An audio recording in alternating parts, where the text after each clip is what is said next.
অধিক মাছত বগলী কণা বুলি যে কয় সেইটো মই হৈছোঁ বৰ্তমান। নমস্কাৰ, মই সাগৰ আৰু আজি মোৰ ডে 88। সদায় ঠাণ্ডাত বাইক চলাই চলাই মোৰ পুৰা চৰ্দি কাহে অৱস্থা নাইকিয়া হৈ গৈছে।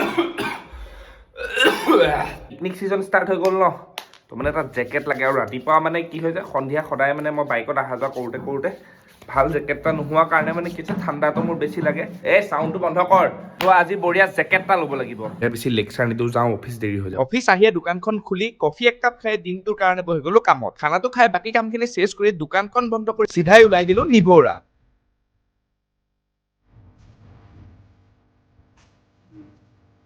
মই সোমাই গোটেইখন ভালদৰে চোৱাৰ পাছত এগালমান কাপোৰ ট্ৰাই কৰিলো, কিন্তু তাৰ ভিতৰত এই জেকেটটো মোৰ চবতছে বেছি মজা লাগিল। গাইছ, এইটো জেকেটে মোৰ মন লৈ লৈছে। এইটো জেকেট মানে কচমছে গাইছ, ইমান বঢ়িয়া কালেকশ্যন মই আজিলৈকে গুৱাহাটীত দেখা নাই।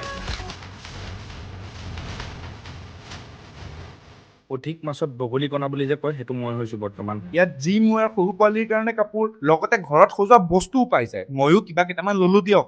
ফাইনেলি হৈ গ'ল। বহুত টাইম ঘূৰিলোঁ, তাৰপিছত দুটামান চিলেক্ট কৰি আনিলোঁ আৰু ইমান বঢ়িয়া কালেকশ্যন যদি গুৱাহাটীত ক'ৰবাত পায়, অকল সেইটো পায় নিবৌৰা। তো কি কৰি আছে, পটাপট আহক আকৌ।